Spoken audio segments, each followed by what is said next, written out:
Moi, personnellement, je suis un grand amateur de cinéma, que ce soit du long, du court-métrage, que ce soit du documentaire ou de la fiction. Et je trouve que c'est un bon média pour transmettre beaucoup de choses.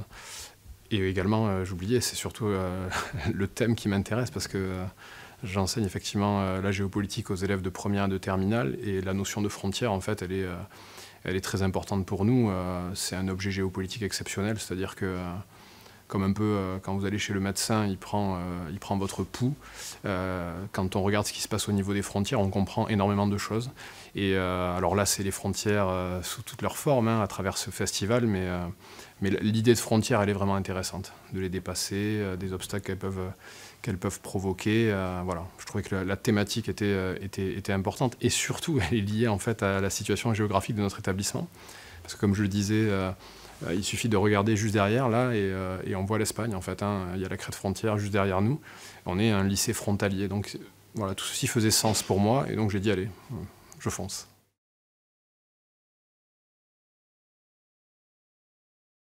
L'idée qu'on a eue avec Madame Moncouquiol, qui est professeure de français au lycée, c'est voilà, avec les élèves donc, qui participent à la spécialité IDA, donc Histoire des Arts, AGGSP, ça veut dire Histoire, Géographie, Géopolitique et Sciences Politiques, et avec les élèves de l'atelier Sciences Po, c'était voilà, de leur faire créer leur propre expo photo sur l'idée de frontière. Alors certains, oui, ont pris des clichés qui parlent de la frontière politique. Et bon, ils ont pas eu besoin d'aller très loin, puisque comme je le disais, on est à côté de l'Espagne. Mais effectivement, ils ont abordé la frontière voilà, de manière plus large, et ont photographié plein de frontières invisibles. Et c'est surtout, en fait, je pense, voilà, les frontières de leur quotidien. Et c'est intéressant en fait, de s'arrêter sur cette idée, puisque ces frontières, on les traverse, on suit certaines lignes tous les jours, et les interroger, moi je trouvais ça très intéressant. Voilà, ouais, c'était un petit peu l'idée de cette expo, et là moi je suis très content, parce qu'il y avait beaucoup de monde au vernissage, et ce sont les élèves qui, au-delà d'avoir réalisé les photos, ils ont également conçu tout le chemin de fer de l'exposition, c'est-à-dire le sens, l'ordre que l'on a voulu donner à ces photos.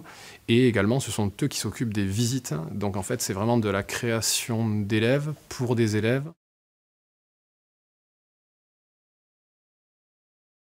J'ai passé une semaine comme ça avec des étudiants, des lycéens, des professionnels.